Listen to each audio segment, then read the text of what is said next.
नमस्कार दोस्तों, आप सभी का स्टडी फॉर यूपीएससी से में स्वागत है। ये PT test series target series का दूसरा वीडियो होगा।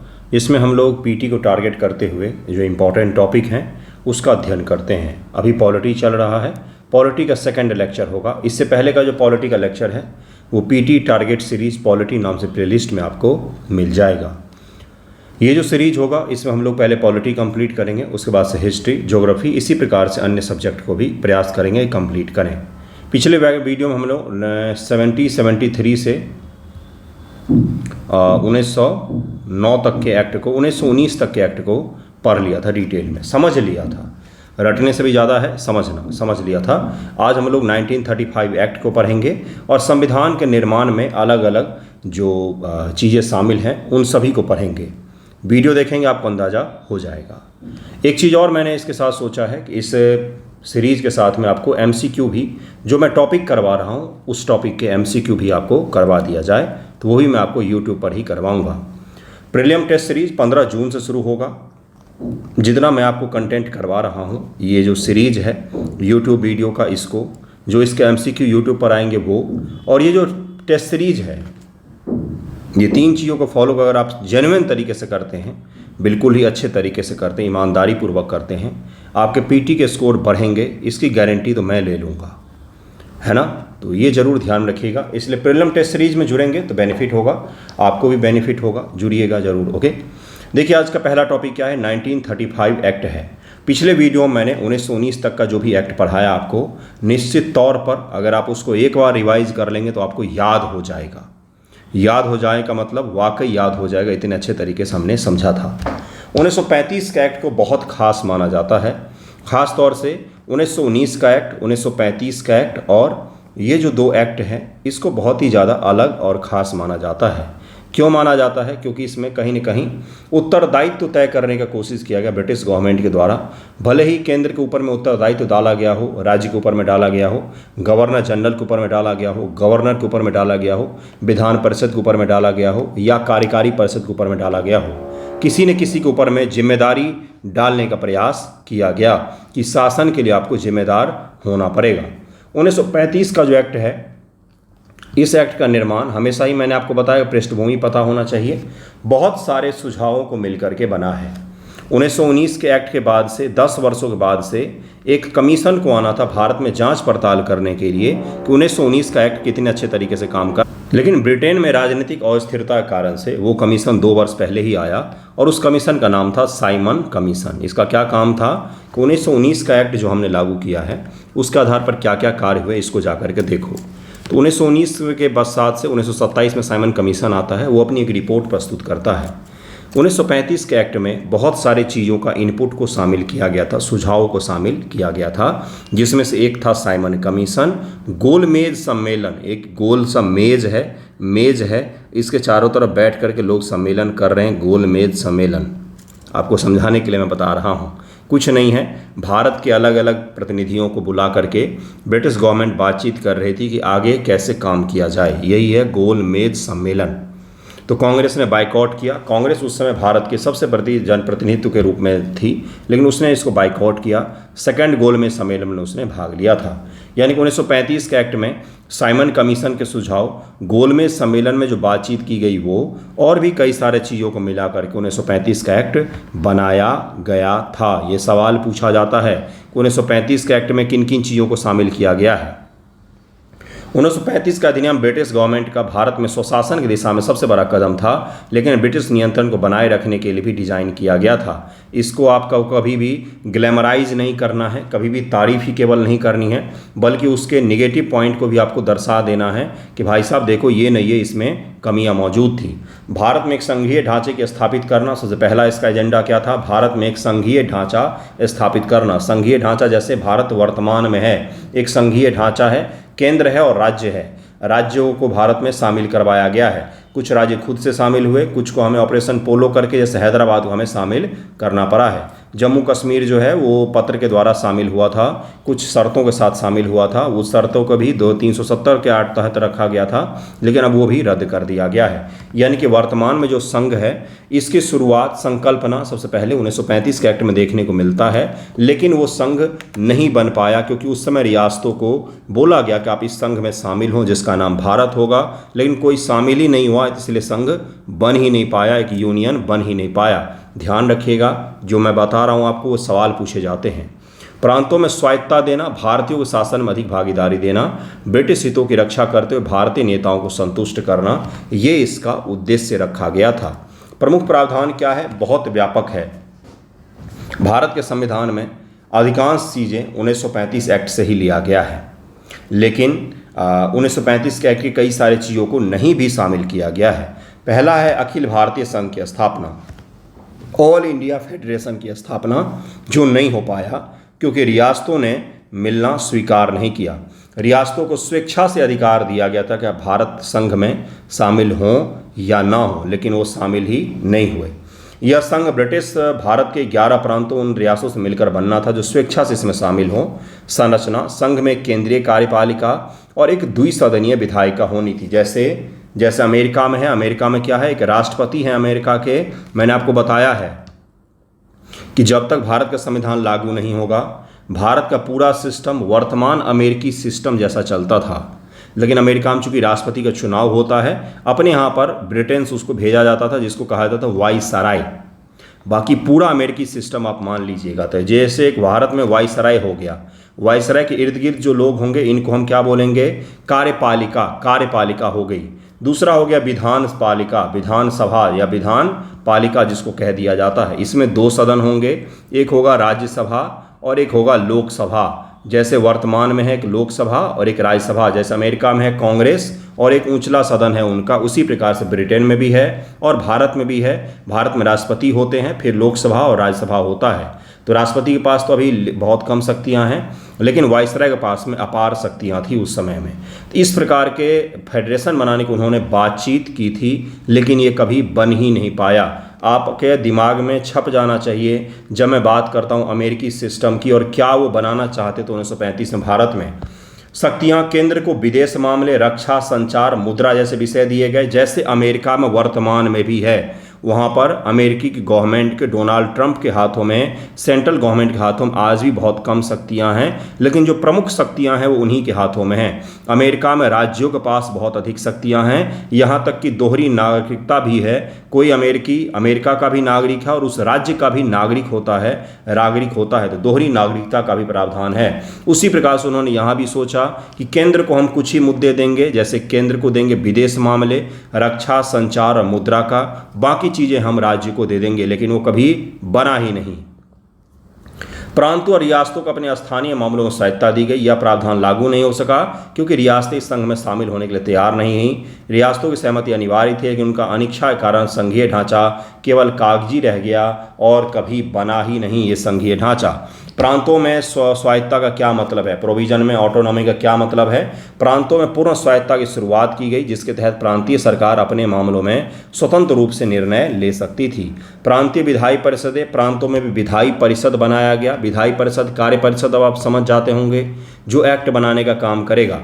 प्रांतों में विधायी परिषद को अधिक शक्तियां दी गई। प्रांतों में एक सदनीय, कुछ प्रांतों में द्विसदनीय विधायिकाएं स्थापित हुई। 1935 एक्ट के तहत में देश के सभी प्रांतों में द्विसदनीय विधानसभा स्थापित हुई थी। बिल्कुल गलत, कहीं पर एक सदनीय थी, कहीं पर द्विसदनीय थी। जैसे आज भी देश के कई सारे राज्यों में 2-2 असेंबली हैं, कहीं पर एक ही असेंबली बनाए गए हैं। बिहार में जैसे 2 असेंबली हैं, लेकिन आप जाएंगे किसी और राज्य में, बगल के झारखंड में चले जाइए तो वहाँ पर एक ही असेंबली आपको दिखता है। ठीक है, उदाहरण के लिए बंगाल, बिहार, मद्रास में द्विसदनीय विधायिकाएं थी। आज भी यहाँ पर हैं कई सारे, जैसे बिहार में तो है ही।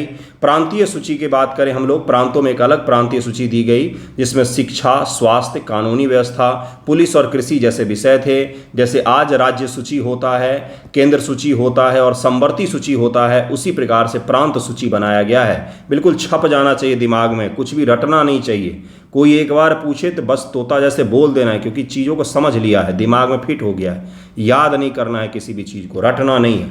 गवर्नर की शक्ति है, गवर्नर कहाँ पर है, प्रांत में बैठा हुआ है। जैसे वर्तमान में गवर्नर है उसी प्रकार से प्रांत में बिहार में बैठा हुआ कोई गवर्नर होगा। गवर्नर को विशेष शक्ति दी गई, जैसे वीटो का अधिकार, आपात स्थिति में हस्तक्षेप करने का अधिकार गवर्नर को दिया गया, गवर्नर को दिया गया।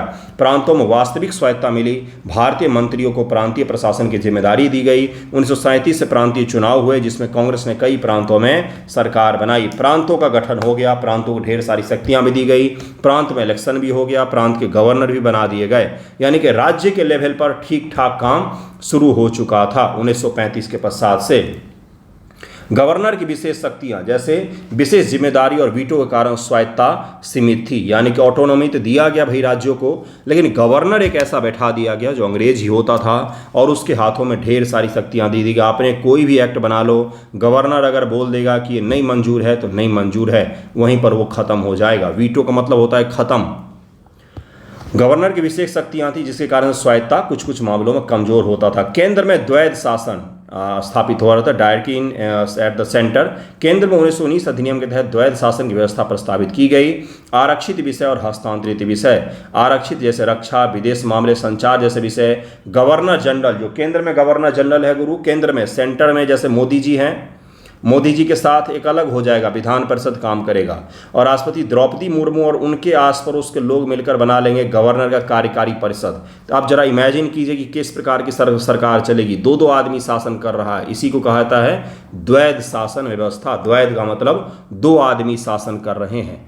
सारा कुछ समझ में आ गया होगा आपको, कितना आसान है, बस सही ढंग से पढ़ते नहीं एक्सप्लेन करके। यह प्रावधान लागू नहीं हो सका क्योंकि अखिल भारतीय संघ की स्थापना नहीं हुई। केंद्र में ब्रिटिश नियंत्रण बरकरार रहा, भारतीयों को वास्तविक शक्ति नहीं मिल पाई। केंद्र और प्रांतों के बीच शक्तियों का विभाजन, संघ सूची, प्रांतीय सूची और संवर्ती सूची बनाया गया। अभी मैंने आपको समझाया कि जो आज हम देखते हैं कि संघ सूची, राज्य सूची और संवर्ती सूची, 1935 में भी इसी प्रकार की सूची विद्यमान थी। अभिष्ट शक्तियां, अगर किसी मुद्दे, अभिष्ट शक्ति का मतलब होता है कि ठीक है शक्तियों का बंटवारा हो गया है, जैसे आपके घर में माता श्री पिताश्री हैं, शक्तियों का बंटवारा हो गया है कि घर के अंदर का काम माताश्री संभालेंगी, बाहर के पिताश्री संभालेंगे। लेकिन अगर कोई चीज़ ऐसा है जो अनडिफाइन है तो हम पिताजी का तूती बोलता होगा, पेट्रियार्कल सोसाइटी है हमारा।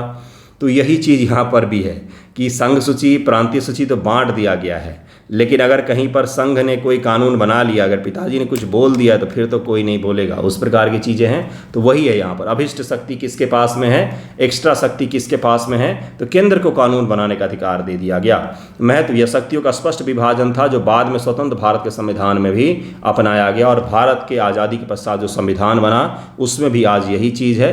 अभिष्ट शक्तियाँ केंद्र सरकार को प्राप्त है। अगर किसी मुद्दे पर कोई कानून बनाना है, मान लीजिए वो अनडिफाइन है, तो वो केंद्र सरकार बना लेगा। केंद्र का प्रभुत्व बना क्योंकि महत्वपूर्ण विषय केंद्र के पास में थे। द्विसदनीय विधायिका, संघीय सभा जिसको कहा जाता था निचला असेंबली, 250 सदस्य होने थे, इसमें से ब्रिटिश भारत से 125 और रियासत से 125 होने थे। देखिए अब यहाँ पर ही बच्चों को कन्फ्यूजन हो सकता है कि ब्रिटिश भारत क्या है, रियासत क्या है। ठीक है, जैसे यूटी है ना, अर्बन टेरिटरी, जो यूनियन टेरिटरी सॉरी, जैसे दिल्ली है ना, पुदुचेरी, लेह लद्दाख, ये सब जो हैं ये सब किसके नियंत्रण में, डायरेक्ट किसके नियंत्रण में है, केंद्र सरकार में है। तो यहाँ से कितने व्यक्ति शामिल होंगे, ठीक है। अब जैसे बिहार है, जैसे बंगाल है, ये तो केंद्र सरकार के डायरेक्ट नियंत्रण नहीं है, राज्य हैं, उनके पास भी अपनी शक्तियाँ हैं, है ना, सब हैं एक ही देश के भीतर, लेकिन उनके पास भी कुछ शक्तियाँ हैं। यहाँ से कितने लोग आएंगे, तो उस समय के रियासतों को चूँकि बहुत हद तक ऑटोनोमा दिया गया था, स्वायत्ता दिया गया था, इसके कारण से वहाँ से कितने लोग आएंगे और ब्रिटिश शासित प्रांत से कितने लोग आएंगे, ये दो अलग अलग चीज़ें हैं। रियासत के कुछ मामले भी ब्रिटिश गवर्नमेंट के पास थे, लेकिन उनको बहुत सारे मामलों में स्वायत्तता भी दी गई थी, इसको भी ध्यान रखिएगा। इसीलिए यहाँ पर अलग अलग लिखा हुआ है कि ब्रिटिश भारत से 125 और रियासतों से 125 सदस्य शामिल होने थे।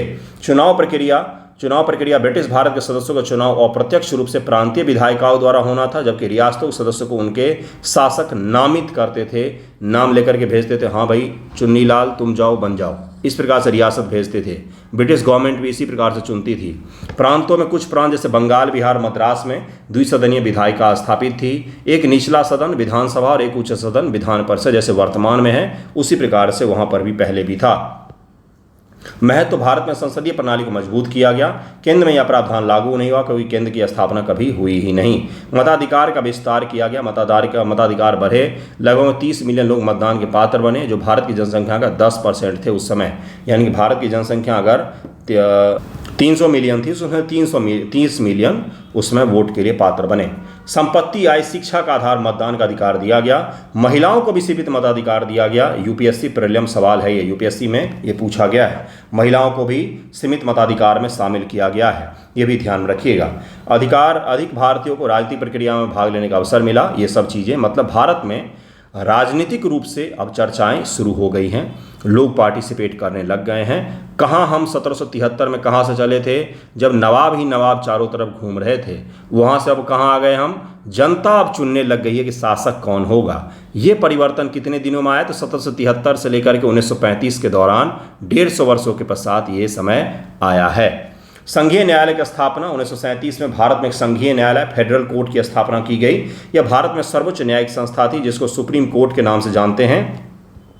पहले सुप्रीम कोर्ट जो पुराना संसद भवन था उसी में चलता था। आज़ादी के बाद उसका जब बिल्डिंग बना है तब जाकर सुप्रीम कोर्ट अलग हुई है, नहीं तो पहले संसद भवन में ही उसका कक्ष डिसाइड किया गया था।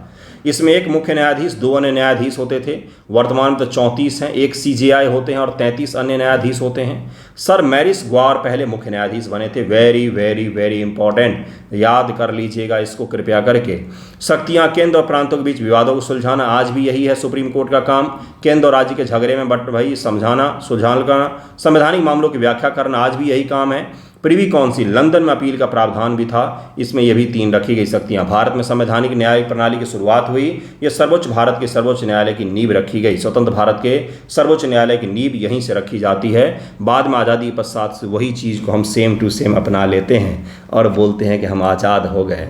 संस्था वही, कानून वही, संविधान वही। 1935 से आपने सारा कुछ उठा करके संविधान बना लिया, तो फिर क्यों हम लोग बोलते हैं कि ब्रिटिश खराब थे, ये खराब थे, वो खराब थे। सारा सिस्टम उनका, सारा डिसिप्लिन उनका, यहाँ तक कि कपड़े भी उन्हीं के। कई सारे मास्टरों को देखा होगा आपने यूट्यूब पर वीडियो बनाते, कोट पैंट टाई लगा लेते हैं, वो ब्रिटेन का है। कोट पैंट टाई के साथ छाता भी रख लीजिए, क्योंकि वहाँ पर बारिश होती है ठंड में, तो कोट पैंट टाई के साथ छाता लेकर के पढ़ाइए बीपीएससी के लिए। तो हमने संस्कार भी ले लिया उनका, औपनिवेशिक मानसिकता भी ले ली। इंग्लिश बोलोगे तो बहुत अच्छा है, हिंदी बोलोगे तो खराब। और फिर हम बोलते हैं कि हमारा राष्ट्रवाद जागृत हो रहा था। रियासतों की भागीदारी प्रावधान, रियासतों को अखिल भारतीय संघ में स्वेच्छा से शामिल होने का विकल्प दिया गया। रियासतों को संघीय विधायिका में प्रतिनिधित्व दिया जाना था। संघीय सभा में 125 और राज्य परिषद में 104 सीटें हैं। रियासतों की संघ में शामिल होने से इनकार कर दिया क्योंकि वो अपनी स्वायत्तता खोना नहीं चाहते थे, इसलिए कभी संघ बन नहीं पाया। अलग से निर्वाचक मंडली बनाया गया। सेपरेट इलेक्टोरल को भी बढ़ावा दिया गया, जो 1909 में केवल मुस्लिमों तक था, 1919 में सिखों तक विस्तारित किया गया। अब उसको विस्तारित करके SC ST समुदाय के लिए भी अलग कर दिया गया है। यहाँ पर देखिए क्या है, इसमें सांप्रदायिक विभाजन को बढ़ावा मिला, जिससे हिंदू मुस्लिम एकता को प्रभावित किया गया। रिजर्व बैंक ऑफ इंडिया की स्थापना, रिजर्व बैंक ऑफ इंडिया की स्थापना, RBI एक्ट 1934, आज भी पढ़ते हैं आप। RBI एक्ट 1934 BC में पारित किया गया। 1935 के तहत में उसकी स्थापना की गई है। डॉक्टर अम्बेडकर का बहुत बड़ा योगदान माना जाता है इसकी स्थापना में। 1935 में रिजर्व बैंक ऑफ इंडिया की स्थापना की गई। भारत की मौद्रिक नीति को नियंत्रित करना, वित्तीय स्थिरता को सुनिश्चित करना, इसका मुख्य लक्ष्य रखा गया। ब्रिटिश नियंत्रण को कैसे मजबूत किया गया? गवर्नर जनरल और गवर्नर की शक्तियों को कुछ भी कम नहीं किया गया। यूपीएससी ने 2018 में सवाल पूछा कि 1935 एक्ट के तहत में अभिष्ट शक्तियां किसके हाथों में थी, तो गवर्नर जनरल के हाथों में थी। यूपीएससी पीटी 2018 का सवाल है, देखिएगा आपको मिल जाएगा। गवर्नर जनरल और प्रांतीय गवर्नरों को विशेष शक्तियां दी गई, जैसे वीटो का अधिकार और आपात स्थिति में हस्तक्षेप करने का अधिकार, ये गवर्नर को और प्रांतीय गवर्नरों को भी दिया गया। गवर्नर जनरल यानी कि केंद्र के स्तर पर, और कौन, तो प्रांतीय गवर्नर को गवर्नर केवल कहा जाता है। सेक्रेटरी ऑफ स्टेट, भारत के मामलों की निगरानी के लिए सेक्रेटरी ऑफ स्टेट की स्थितियां बरकरार है। कहाँ बैठा है सेक्रेटरी ऑफ स्टेट? ये लंदन में बैठा है। ब्रिटिश कैबिनेट का एक मेंबर है, जैसे मोदी जी का कैबिनेट है, उसी प्रकार से ब्रिटेन में जो कैबिनेट होगा उसका एक मेंबर होगा। सीमाई प्रावधान सुनिश्चित करता है कि वास्तविक शक्ति ब्रिटिश सरकार के पास ही रही, इसीलिए 1935 का जो एक्ट है वो क्या है, तो छद्म है। दिखावे के लिए है कि हम भारत शासन अधिनियम 1935 लाए हैं, लेकिन दरअसल वो ब्रिटिश शासन, ब्रिटिश द्वारा शासित भारत अधिनियम 1935 है। ये महत्व क्या है? प्रांतीय स्वायत्ता, संघीय ढांचा, संवैधानिक ढांचा बना, न्यायिक प्रणाली के विकास आप मान सकते हैं। 1773 में जो सुप्रीम कोर्ट की अभिकल्पना आई थी, पहला सुप्रीम कोर्ट कलकत्ता में, अब वो मजबूत होकर के संघीय न्यायालय बन रहा है। संघवाद की एक चीज़ में हम पढ़ते हैं कि न्यायालय भी हो। कमियां, संघ की विफलता, सांप्रदायिकता बढ़ी, सीमित स्वायत्ता, असंतोष इससे उपता। इसको कांग्रेस ने बोला गुलामी का नया चार्टर बना करके लाए हैं आप, और बिल्कुल सही शब्दों में सही व्याख्या किया उन्होंने। प्रभाव क्या हुआ? इसके पश्चात से चुनाव हुए, जिसमें से कांग्रेस ने 11 प्रांतों में अपनी सरकार बनाई। 7 प्रांतों में अपनी सरकार बनाई। 11 प्रांतों में चुनाव हुए, उसमें 7 में अपनी सरकार बनाई है। राजनीतिक जागरूकता हुई, संवैधानिकता की नींव रख दी गई। ये रहा इसका प्रभाव। अब हम लोग क्या पढ़ेंगे? 1773 से दरअसल में नींव रखी जा रही थी भारत के संविधान के निर्माण की। 1935 तक आते आते बहुत सारे एक्ट पारित हुए। उन सभी एक्ट से हमने कुछ सीखा। जैसे 1861 का एक्ट जब पिछले वीडियो मैंने पढ़ाया, मैंने उसमें आपको समझाया था कि पोर्टफोलियो प्रणाली विकसित हुई थी गुरु, मंत्री वाला सिस्टम। मैंने आपको ये भी समझाया था कि अध्यादेश लाने की शक्ति भी 1861 के ही एक्ट में दिया गया था। ये सारा कुछ मैंने आपको समझाया, यानी कि हर एक्ट में से कुछ चीज़ें जमा होती जा रही हैं। अब भारत का संविधान सभा बनना है। अब भारत को आज़ादी मिलनी है। आज़ादी मिलने से पहले छटपटा रहे हैं। भारत के लोग चाह रहे हैं कि हम आज आज़ादी ले लेंगे। ब्रिटेन के लोग चाह रहे हैं कि हम यहाँ से इज्जत से निकल जाएं कम से कम। और वो ये भी चाह रहे हैं कि हम इस देश को इतना कमज़ोर करके जाएं कि ये देश कभी वापस फिर से खड़ा ही ना हो पाए। इसलिए उन्होंने इस देश के पूरब में भी एक देश बना दिया, पश्चिम में भी एक देश बना दिया। इस देश को 3 भागों में भी बांट करके गए हैं वो। कभी आपने सुना है कि एक पूर्वी पाकिस्तान, पश्चिमी पाकिस्तान के दुनिया में कहीं सुना है कि 2 देशों के बीच में एक तीसरा देश रह रहा हो? 2 तरफ एक ही देश है, बीच में कोई तीसरा देश हो? तो ये वो बना करके गए हैं। तो उसी पृष्ठभूमि को ज़रा समझेंगे। जैसे अगस्त प्रस्ताव है, दरअसल सेकेंड वर्ल्ड वॉर शुरू हो चुका है। ब्रिटिश लोगों को चाहिए, हमारी ज़रूरत है, हम उनका मदद करें, लेकिन हम मदद करने को तैयार नहीं हैं। तो हमारे पास वो बार बार रसगुल्ला लेकर आ रहे हैं, जलेबी लेकर के आ रहे हैं, मिठाई लेकर के आ रहे हैं, ये ले लो मान जाओ, ये ले लो अब मान जाओ, लेकिन हम तो मानने वाले हैं नहीं। हमने बोला कि हमें पूर्ण आज़ादी चाहिए, तभी अब हम मानेंगे। तो वही है अगस्त प्रस्ताव। क्रिप्स मिशन और कैबिनेट मिशन में यही वो चीज़ें हैं जिसमें उन्होंने प्रॉमिस किया है कुछ चीज़ों के बारे में। हम उस प्रॉमिस को कई बार मानते हैं, कई बार ठुकरा देते हैं। अगस्त प्रस्ताव 8 अगस्त 1940 को लाया गया है। 8 अगस्त 1940 को लाया गया है। सेकेंड वर्ल्ड वॉर 3 सितंबर 1939 को शुरू होता है, और फर्स्ट जो आपका प्रावधान है अगस्त प्रस्ताव, वो ठीक 1 वर्षों के बाद लाया जाता है 8 अगस्त 1940 को, क्योंकि इनको हमारा समर्थन चाहिए। सेकेंड वर्ल्ड वॉर शुरू हो चुका है। ब्रिटेन को भारत का समर्थन प्राप्त करने की आवश्यकता है। जापान का भी खतरा बढ़ रहा था। जापान चाह रहा था कि हम पूरा का पूरा भारत को कब्जा लें, कम से कम पूर्वी भाग तो कब्जा ही लें, जिससे ब्रिटिश कमज़ोर हो जाएं, क्योंकि जापान, जर्मनी, इटली एक पक्ष में लड़ रहे थे, अमेरिका, ब्रिटेन, फ्रांस ये सब दूसरे पक्ष में लड़ रहे थे। अगर आपको वर्ल्ड वॉर पता होगा तो इतना तो आपको पता होना चाहिए। भारत के तात्कालिक वायसराय लॉर्ड लिनिथगो के द्वारा इसकी घोषणा की गई। भारतीय जनमत को संतुष्ट करना, युद्ध में भारतीय सहयोग को सुनिश्चित करने का इसका लक्ष्य रखा गया है। प्रमुख प्रस्ताव, डोमिनियन स्टेटस देंगे हमने बोला कि हमें पूर्ण स्वायत्ता दो। वो बोल रहे हैं कि डोमिनियन स्टेटस देंगे। डोमिनियन स्टेटस होता क्या है? डोमिनियन स्टेटस हुआ कि अभी भारत के राष्ट्रपति जी को आप हटा दें और वहाँ पर ब्रिटेन के राजा रानी को आप स्वीकार कर लें, हमारा अपना संविधान भी ना हो। इसी को कहा जाता है डोमिनियन स्टेटस। पाकिस्तान 1955 तक डोमिनियन स्टेटस बना रहा है। आज आपको पता चला होगा। हम डोमिनियन स्टेटस कब बने हैं, कब तक रहे हैं? तो जब तक हमारा संविधान लागू नहीं हुआ है। ये क्लियर हो गया। हमने बोला कि हम नहीं लेंगे, हमें पूर्ण स्वतंत्रता चाहिए। संविधान सभा की उन्होंने बात की कि हम एक संविधान सभा बनाएंगे। संविधान सभा की बातचीत बहुत पहले से चली आ रही थी। 1925 में मानवेंद्र नाथ रॉय जी चर्चा करते हैं कि भारत के पास अपना संविधान सभा होना चाहिए, लेकिन वो बन नहीं पाता किसी भी कारण से। अब वो हमें कह रहे हैं कि संविधान सभा बनेगा जिसमें भारतीय प्रतिनिधि शामिल होंगे या पूर्ण रूप से भारतीय द्वारा निर्मित होगी। अब तो मान जाओ, नहीं मानेंगे, क्योंकि इसमें डोमिनेंट स्टेटस की बातचीत की है आपने। वायसराय की कार्यकारी परिषद का विस्तार कर लेंगे, इसमें भारतीय लोगों को हम रक्षा मंत्री विदेश मंत्री बना लेंगे, अब तो मान जाओ नहीं मानेंगे, डोमिनेंट स्टेटस पहले हटाओ। प्रांतीय स्वायत्ता की बात की, अल्पसंख्यकों के संरक्षण की बात की। ये जो है अल्पसंख्यकों का संरक्षण, ये मोहम्मद अली जिन्ना को खुश करने के लिए एक प्रावधान डाला गया है। अस्वीकृति, कांग्रेस ने बोला कि डोमिनेंट स्टेटस है, हम नहीं स्वीकारेंगे। मुस्लिम लीग की आपत्ति, पाकिस्तान की मांग को आपने नहीं लिखा, आपने अल्पसंख्यकों की सुरक्षा की मांग की, अब मांग की बात की है, लेकिन आपने ये नहीं बताया कि पाकिस्तान बनेगा या नहीं बनेगा। ठीक है, नेक्स्ट पर आ जाए। गांधी जी ने इसको क्या बोला? गांधी जी ने अपर्याप्त माना और इसे खोखला वादा करार दिया है। अगली बार सवाल पूछेगा कि किसको खोखला वादा बोला था उन्होंने।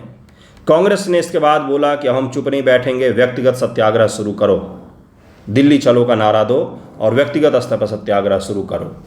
अब समय हो रहा है कब? 1942 का। जापान हमारे बिल्कुल दरवाजे पर खड़ा है, बमबारी शुरू हो गई देश के पूर्वी भागों में। जापान अब घुसेगा भारत में तो तब घुसेगा, ऐसी परिस्थिति बन चुकी है।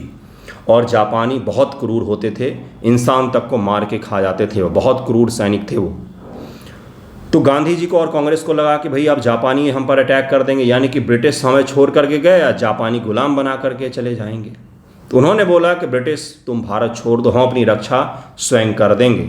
उन्होंने बोला कि भारत छोड़ो आंदोलन की हम शुरुआत कर देंगे। क्रिप्स मिशन दौरा भारत आया कि अब तो भारत का समर्थन ले लो। बहुत सारे देशों ने उस पर भाई दबाव बनाया कि अब जाके भारत का समर्थन लो। तो मार्च 1942 में आता है ये, मार्च 1942 में आता है। और अगस्त 1942 में ये मिशन जब फेल हो जाता है तब गांधी जी बोलते कि इनसे नहीं होगा, भारत छोड़ो आंदोलन शुरू करो, ब्रिटिश लोग भारत छोड़ दो, हमें हमारी स्थिति में छोड़ दो, हम जापानियों को भी झेल लेंगे। नेता कौन कौन थे? तो सर स्टैनफोर्ड क्रिप्स, ब्रिटिश युद्ध मंत्रिमंडल के सदस्य और लेबर पार्टी के नेता इसमें थे शामिल, और भी कुछ लोग शामिल थे। अगर आपको पता हो तो आप मुझे बताइएगा कौन कौन इसके मेंबर हैं। प्रमुख प्रस्ताव क्या था? फिर से डोमिनेंट स्टेटस की बातचीत कर दी इन्होंने। डोमिनेंट स्टेटस अब क्या मानेंगे, नहीं मानेंगे। संविधान सभा का गठन होगा, युद्ध के बाद संविधान सभा बनेगा।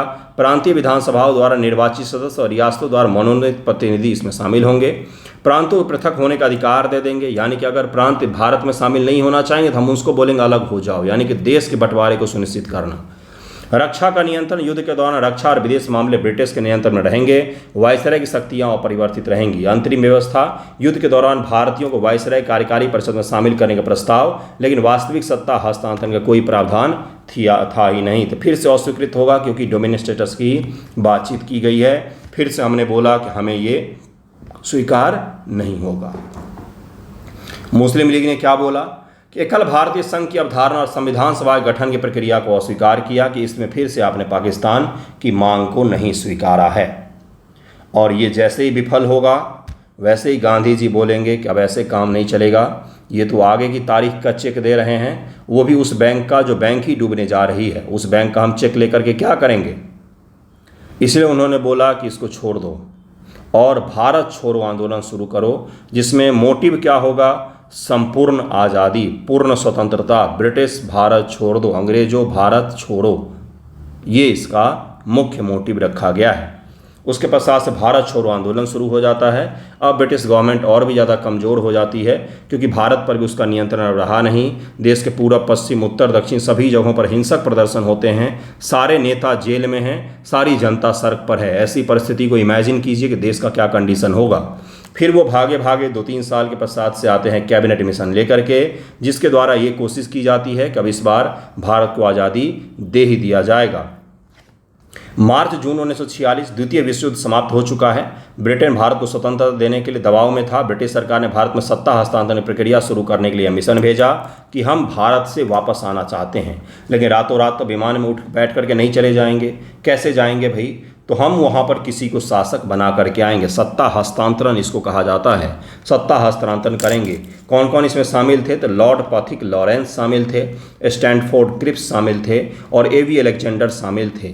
ये तीनों व्यक्ति शामिल थे। पैथिक लॉरेंस भारत के राज्य सचिव थे, स्टैनफोर्ड क्रिप्स व्यापार मंडल के अध्यक्ष और एवी अलेक्जेंडर नौवहन विभाग के प्रमुख लॉर्ड थे। और इन तीनों को भारत में भेजा गया सत्ता हस्तांतरण के प्रक्रिया को चुनने के लिए, तरीके को चुनने के लिए ये भारत आए थे, जिसका नाम दिया गया कैबिनेट मिशन 1946। इसका पहला प्रावधान जो है वो बहुत ही ज़्यादा महत्वपूर्ण है, बहुत बार पूछा गया। संविधान सभा का गठन किया जाएगा जिसमें 292 सदस्य ब्रिटिश भारत के प्रांतों से और 93 सदस्य रियासतों शामिल होंगे और इसी का आधार पर भारत का संविधान सभा का निर्माण किया गया है। प्रांतीय विधानसभाओं द्वारा अप्रत्यक्ष रूप से निर्वाचित सदस्य और रियासतों द्वारा मनोनीत प्रतिनिधियों को इसमें शामिल किया जाएगा। कमजोर केंद्र के साथ संघ, यानी कि ढीला ढाला एक केंद्र होगा, कमजोर केंद्र के साथ एक संघ बनेगा। देखिए वो अभी भी नहीं सुधर रहे हैं। अन्य सभी विषयों का अभिष्ट शक्तियाँ प्रांतों को दी जाएंगी। अभिष्ट शक्तियाँ प्रांतों को दी जाएंगी। अभिष्ट शक्ति किसको देना चाहिए, केंद्र को कि प्रांत को? तो प्रांतों को दी जाएगी। उन्होंने ऐसा प्रावधान रखा था। प्रांतों का उन्होंने समूह भी बना दिया, धर्म के आधार पर बांट दिया उन्होंने। देखिए उन्होंने क्या बोला, समूह ए हिंदू बहुल प्रांत बिहार, संयुक्त प्रांत उत्तर प्रदेश, मध्य प्रांत उड़ीसा, बम्बई और मद्रास, ये हिंदू बहुल था। तो इसको उन्होंने बोला कि ये ग्रुप ए में रहेंगे। ग्रुप बी में मुस्लिम बहुल प्रांत जैसे पंजाब, सिंध, उत्तर पश्चिम सीमा प्रांत जो वर्तमान में पाकिस्तान में है ये। समूह सी मुस्लिम बहुल प्रांत, बंगाल और असम को समूह सी में रखा गया। उन्होंने किस प्रकार से रखा वही जानते हैं। इसी बी और सी में से काट करके पाकिस्तान बनाया गया। जैसे पश्चिमी बंगाल अपने पास रह गया हिंदू बहुल, पूर्वी बंगाल बांग्लादेश में चला गया था, असम के नीचे का कुछ हिस्सा भी बांग्लादेश में चला गया था, पंजाब का आधा हिस्सा, पश्चिम पंजाब का जो आधा हिस्सा था मुस्लिम बहुल, वो कहाँ पर चला गया? तो वो चला गया पाकिस्तान में।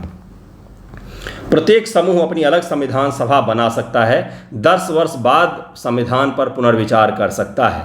अंतरिम सरकार, तात्कालिक अंतरिम सरकार गठन का प्रस्ताव जिसमें सभी प्रमुख दलों का प्रतिनिधित्व हो। 14 सदस्यों वाली अंतरिम सरकार में 6 कांग्रेस, 5 मुस्लिम लीग और 3 अल्पसंख्यक सदस्य शामिल हो रहे थे।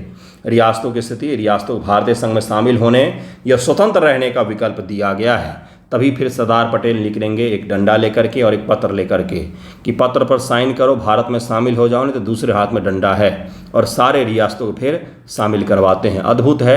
उनकी जीवनी पढ़िएगा कभी, जो लिखा गया है कृष्णन मेनन, वीपी मेनन के द्वारा, मैं नाम भूल जाता हूँ, लिखा गया, अद्भुत किताब है। उनकी जीवनी जरूर पढ़िएगा। एक सच्चा एडमिनिस्ट्रेटर क्या होता है, वो केवल बातों से काम नहीं चलता है, आपको एक्शन लेना पड़ेगा, कठोर बनना पड़ेगा, प्रैक्टिकल बनना पड़ेगा, तब जाके सही एडमिनिस्ट्रेशन आप संभाल पाते हैं। सरदार पटेल से अच्छा एडमिनिस्ट्रेटर कोई है ही नहीं।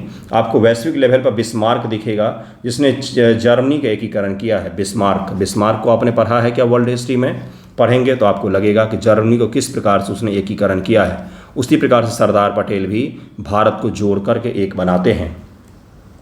अस्वीकृति और परिणाम, कांग्रेस ने कमजोर केंद्र प्रांतों के समूहीकरण की अवधारणा को अस्वीकार कर दिया कि हिंदू मुस्लिम के आधार पर आपने प्रांतों को बांटा है, ये हमें स्वीकार नहीं है। लेकिन मुस्लिम लीग के साथ सांप्रदायिक आधार प्रांतों विभाजन को लेकर असहमति थी। अंतरिम सरकार भाग लेने के सहमत हुई। जवाहरलाल नेहरू को अंतरिम सरकार का नेतृत्व करने के लिए आमंत्रित किया गया और जवाहरलाल नेहरू अंतरिम सरकार के प्रधानमंत्री बनते हैं। फिर संविधान सभा लागू होने के बाद फुल फ्लेज में गवर्नमेंट संभालते हैं वो। मुस्लिम लीग की प्रतिक्रिया, मुस्लिम लीग ने शुरू में योजना को स्वीकार किया लेकिन बाद में समूहों की स्वायत्तता और पाकिस्तान की मांग को लेकर असहमति जताई और 16 अगस्त 1946 को प्रत्यक्ष कार्रवाई दिवस, यानी कि काट के रख दो, सारे हिंदू जो मुस्लिम बहुल इलाके में रहते हैं उन सभी को मार दो, काट दो, दंगा फैला दो, इतना अशांत कर दो कि घुटने पर आ जाए ब्रिटिश गवर्नमेंट और कांग्रेस और हमारी सारी शर्तें मान ले, क्योंकि खून बहाना तो गलत ही है। और यही चीज़ उन्होंने किया प्रत्यक्ष कार्रवाई दिवस के नाम पर। जिससे बंगाल में उनका शासन था, बंगाल में उनका शासन सत्ता था, बंगाल में मुस्लिम लीग का शासन सत्ता था, तो उसने वहाँ पर कोहराम मचा दिया, बहुत सारे लोगों को मार दिया उसने। 16 अगस्त 1946 को प्रत्यक्ष कार्रवाई दिवस की घोषणा की, जिसके परिणाम से देश भर में सांप्रदायिक दंगे हुए। इतना विभत्स दंगा दुनिया में कभी भी नहीं हुआ है। मौलाना अबुल कलाम आज़ाद ने इसे भारतीय इतिहास का काला दिवस कहा है। इसको भी ध्यान में रखिएगा, प्रीलिम एग्जाम में ये पूछा जा सकता है। परिणाम क्या हुआ? ये दंगा जो था प्रत्यक्ष कार्रवाई दिवस, इसने सारा खेल बदल करके रख दिया। कैबिनेट मिशन ने भारत में सत्ता हस्तांतरण की प्रक्रिया को तेज कर दी। अंतरिम सरकार का गठन हुआ, लेकिन कांग्रेस और मुस्लिम लीग के बीच तनाव के कारण सांप्रदायिक हिंसा बढ़ी। यह मिशन भारत के विभाजन और स्वतंत्रता की ओर ले गया, लेकिन विभाजन बहुत कष्टदायी था। रक्त रंजित विभाजन हुआ, चारों तरफ खून ही खून थे जब नए देश का हम लोग निर्माण कर रहे थे। अब आ गया भारतीय संविधान निर्माण के लिए गठित समिति। सारे दंगे फसाद करके, सिराजुद्दौला से निकल करके 1773 पलासी बक्सर सब लड़ते हुए अब हम कहाँ पर पहुँच गए हैं कि अब हमें इस पूरे देश के लिए एक ऐसा संविधान बनाना है जो सबको स्वीकृत हो, जिसमें सबकी बातें हों, सारी समस्याओं को एड्रेस करें हम। संविधान बनाना बच्चों का खेल तो था नहीं, बहुत सारी चीज़ें हमारे पास थी। अगर मैं आपको बोलूं कि आज आप एक मिसाइल बनाइए, ज़रा सुनिएगा ढंग से, कॉन्सेप्ट बिल्डअप करते हैं तो रटना नहीं पड़ता। मिसाइल बनाओ अभी आप, तो आप क्या करोगे? सबसे पहले खोलोगे भाई दुनिया में कौन कौन से मिसाइल मौजूद हैं, क्या क्या चीज़ें हैं उसमें, किसकी क्या कमियां हैं, किसकी क्या खूबियां हैं। ब्रह्मोस में क्या खूबी है, अग्नि मिसाइल में क्या खूबी है, दुनिया के ML-15 जो था चीन का, उसमें क्या खूबी है, क्या कमियां हैं, उन सभी का आप लिस्ट ग्रहण करके एक जगह इकट्ठा करोगे। उसके बाद बोलोगे कि जो हमारे देश के नीड के हिसाब से, अपने नीड के हिसाब से जो सबसे बेस्ट चीज़ें हैं, वो दुनिया के किन किन संविधानों से हम कुछ कुछ चीज़ें सीख सकते हैं। तो हमने वही सीखते हुए अपने देश का संविधान का निर्माण किया है। अगर कोई मूर्ख व्यक्ति ये बोलता है कि हमने संविधान दुनिया भर से चुरा चुरा के इकट्ठा करके बनाया है, तो आप उसके साथ बात भी मत कीजिएगा, क्योंकि उस लायक भी नहीं है कि उसके साथ बातचीत किया जाए। बहस तो दूर की बात है। तो ये आपको समझना पड़ेगा। अगर मैं आपको बोलूँ कि बाइक एक बनाओ, मस्त सी बाइक, मतलब बुलेट 350 क्लासिक टाइप का, जो 20 साल पहले का मॉडल है, तो आप क्या ढूंढोगे भाई? आज के हमारे देश में, दुनिया में कौन सी अच्छी बाइक उस रेंज में मौजूद है, उनकी क्या क्या खूबियाँ हैं, क्या क्या कमियाँ हैं। खूबियों को हम अपना लेंगे, कमियों को हम साइड कर देंगे, अपने नीड को उसमें शामिल करेंगे कि भाई अगर मेरे लिए बाइक बनाना है, आपकी हाइट 6 फीट है तो उसके हिसाब से बाइक बनाओ, 5 फीट है तो उसके हिसाब से बाइक बनाओ। कस्टमाइज है ना, तो वो भी देखना पड़ेगा हमें। यानी कि मैं क्या कह रहा हूँ, अपने नीड के हिसाब से, ज़रूरत के हिसाब से दुनिया से बेस्ट चीज़ों को जोड़ना, उसमें अपनी ज़रूरत को ऐड करना, तब जाके संविधान का निर्माण हुआ है। भारतीय संविधान के निर्माण के लिए गठित समितियां बहुत सारी हैं। भारतीय संविधान सभा गठन कैबिनेट मिशन के तहत में किया गया है। 9 दिसंबर 1946 को ही डॉक्टर राजेंद्र प्रसाद इसके अस्थायी अध्यक्ष चुने गए। और इसके अस्थायी अध्यक्ष कौन थे, ये आप मुझे बता दीजिएगा। बहुत आसान सवाल मैंने आपसे पूछा है। भारतीय संविधान का निर्माण करना था, स्वतंत्र भारत की शासन व्यवस्था को परिभाषित करना था। समितियों की भूमिका, संविधान सभा ने जटिल और व्यापक कार्यों को व्यवस्थित करने के लिए अलग अलग समितियां बनाई गई। कुल 23 समितियां गठित की गई, 13 बड़ी समितियां थी और 10 छोटी समितियां थी। सबसे प्रमुख था ड्राफ्टिंग कमेटी, कि कैसा होगा, कैसा बाइक बनाना है, कैसा मिसाइल बनाना है। वो अगर पहले ड्राफ्ट हो जाएगा तब तो उस पर काम शुरू होगा। इसलिए इसको सबसे महत्वपूर्ण समिति माना जाता है। इसीलिए बोला जाता है भाई डिजाइन किसने तैयार किया सबसे पहले, तो प्रारूप समिति सबसे प्रमुख इसीलिए माना जाता है, ड्राफ्टिंग कमेटी इसीलिए सबसे प्रमुख माना जाता है। ठीक है। और ये जिम्मा दिया गया डॉक्टर अंबेडकर जी को, क्योंकि उस समय में BN राव साहब और डॉक्टर अंबेडकर ये भारत के 2 सबसे पढ़े लिखे और सबसे ज़्यादा दुनिया घूमे हुए लोग थे। महात्मा गांधी ने डॉक्टर अंबेडकर का नाम रिकमेंड किया था संविधान सभा के लिए। पचेगा नहीं कुछ लोगों को, है ना, क्योंकि आप दुनिया को एक ही लेंस से देखते हैं। आपको लगता है कि डॉक्टर अंबेडकर और महात्मा गांधी की नहीं बनती थी तो नहीं बनती, दोनों लड़ लेते होंगे। ऐसा नहीं है, म्यूचुअल रिस्पेक्ट भी होता है और कुछ असहमति के बिंदु भी होते हैं। तो डॉक्टर अंबेडकर का नाम गांधी जी ने रिकमेंड किया था संविधान सभा के हेतु, और जेन्युइन नाम था। भारत के सबसे पढ़े लिखे व्यक्ति थे उस समय के। 2 व्यक्ति थे, एक डॉक्टर BN राव हैं और राव साहब डॉक्टर अंबेडकर हैं। ये दोनों पढ़े लिखे हैं, दोनों का बहुत योगदान रहा है। तो इनको दिया गया। इन्होंने 29 अगस्त 1947 को गठन हुआ इसका क्या काम था आपको बता ही दिया मैंने आपको। सदस्य डॉक्टर BR अम्बेडकर अध्यक्ष, N Gopalaswami Ayyangar, Alladi Ramakrishna Iyer, doctor KM Munshi, Syed Ahmad, Syed Mohammad Saadullah, N Madhavrao, BL Mitter के स्थान पर जो स्वास्थ्य कारणों से बाद में हट गए, TT कृष्णमाचारी, DP खेतान के स्थान पर जिनका निधन हो गया।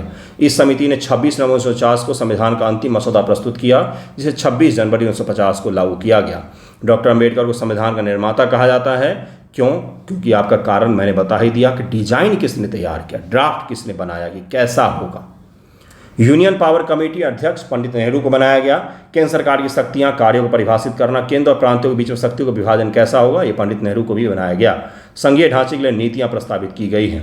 पंडित नेहरू अध्यक्ष थे, डॉक्टर राजेंद्र प्रसाद सदस्य थे, अबुल कलाम आजाद, सरदार वल्लभ भाई पटेल, JB कृपलानी, पट्टाभी सीतारमैया, KM मुंशी, गोविंद बल्लभ पंत और अन्य इसके मेंबर बने। महत्व आपको पता ही है। यूनियन संविधान समिति पंडित नेहरू को बनाया गया। यूनियन वाले सारे पंडित नेहरू होंगे, यूनियन शब्द वाले, और प्रांत शब्द वाले सारे अध्यक्ष सरदार पटेल होंगे। फिर से आ गया प्रांत यूनियन है, पंडित नेहरू इसके सदस्य थे, अध्यक्ष थे राजेंद्र प्रसाद, और वही सारे सदस्य लोग भी हैं। प्रांतीय संविधान समिति, प्रोविंशियल कॉन्स्टिट्यूशन कमेटी, ये इसको कहा जाता है। सरदार पटेल इसके अध्यक्ष बने। कार्य क्या था? प्रांत राज्य सरकारों की संरचना और शक्तियाँ कैसी होंगी, केंद्र सरकार की शक्तियाँ और संरचना कैसे होगा, ये किसने तय किया? पंडित नेहरू ने तय किया। प्रांतों का सरदार पटेल जी तय करेंगे। सदस्य 12 मेंबर थे, जिसमें सरदार पटेल अध्यक्ष हैं, डॉक्टर गोविंद बल्लभ पंत और BR अम्बेडकर, P पट्टाभी सीतारमैया और अन्य इसमें शामिल है। डॉक्टर अम्बेडकर भी शामिल हैं, ये भी ध्यान रखिएगा। फिर मौलिक अधिकार समिति बनाया गया, सरदार वल्लभ भाई पटेल हैं। मौलिक अधिकारों की सूची तैयार करना, अल्पसंख्यकों अधिकार हितों की रक्षा के लिए सिफारिश करना, ये सब कुछ इसमें शामिल किया गया। इसकी उप समितियाँ भी थी। मौलिक अधिकार उप समिति अध्यक्ष JP कृपलानी और अल्पसंख्यक उप समिति HC मुखर्जी को बनाया गया है। 50 से अधिक सदस्य थे, बहुत सारे मेंबर हैं, कितनों को आप याद करेंगे? मुख्य रूप से अध्यक्ष याद रखिए और जो कमेटी का नाम है वो याद रखिएगा। अल्पसंख्यक समिति बनाया गया, माइनॉरिटी कमेटी, जिसके HC मुखर्जी को बनाया गया प्रमुख। अल्पसंख्यक मुस्लिम, सिख, ईसाई आदि के अधिकार हितों की रक्षा के लिए अपनी सिफारिशें प्रस्तुत करना। HC मुखर्जी अध्यक्ष, डॉक्टर BR अम्बेडकर सदस्य व अन्य इसमें सदस्य बनाए गए। इसी प्रकार से रियासत समिति बनाई गई, तो स्टेट कमेटी में फिर से पंडित नेहरू आ जाएंगे अध्यक्ष के रूप में, और सदस्य यहाँ पर पंडित नेहरू, सरदार पटेल, BR अम्बेडकर और अन्य को यहाँ पर सदस्य बनाया गया। इसी प्रकार से झंडा कमेटी भी है, झंडा कमेटी बनाया गया, डॉक्टर राजेंद्र प्रसाद जी की अध्यक्षता में बनाया गया। डॉक्टर राजेंद्र प्रसाद जी अध्यक्ष, मौलाना अबुल कलाम आज़ाद वो अन्य इसके सदस्य बने थे। इस समिति ने तिरंगे को भारत का राष्ट्रीय अध्यक्ष मतलब राष्ट्रीय ध्वज चुना है, इसमें केसरिया, सफ़ेद और हरा रंग लाया गया है। वित्त व कर्मचारी समिति डॉक्टर राजेंद्र प्रसाद के पास में था। नियम समिति डॉक्टर राजेंद्र प्रसाद। कार्य संचालन कैसे होगा, तो डॉक्टर राजेंद्र प्रसाद के पास में था। मूल कर्तव्यों को लेकर के समिति तो बाद में बनी है, संविधान में मूल कर्तव्य को शामिल नहीं किया गया है। भाषा समिति ये भी तय नहीं किया गया, निर्दिष्ट तय नहीं किया गया है। अन्य छोटी समितियाँ थी, जैसे वो आपके काम की नहीं है। महत्वपूर्ण तथ्य क्या है? संविधान सभा की बैठक 9 दिसंबर 1946 से 26 नवंबर 1949 तक कुल 11 सत्रों में 165 दिन की लगातार बैठक हुई थी, बीच में गैप भी था। संविधान का मसौदा, पहला मसौदा फरवरी 1948 से प्रस्तुत किया गया। अंतिम मसौदा 26 नवंबर 1949 को स्वीकार किया गया। योगदानकर्ता कौन है? तो सारे ही योगदानकर्ता हैं, छोटे से बड़े सभी मेंबर योगदानकर्ता के रूप में ही हैं। ये आपका सेकंड लेक्चर एंड होता है। थर्ड लेक्चर में इसके आगे की चीज़ों को पढ़ेंगे। जितना आप वीडियो को पसंद करेंगे, जितना लाइक करेंगे, शेयर करेंगे, कमेंट करेंगे, उतना ही अच्छे तरीके से मैं आपको पढ़ाता जाऊंगा। टेस्ट में जुड़िएगा जरूर, आपको बेनिफिट होगा। Thank you so much.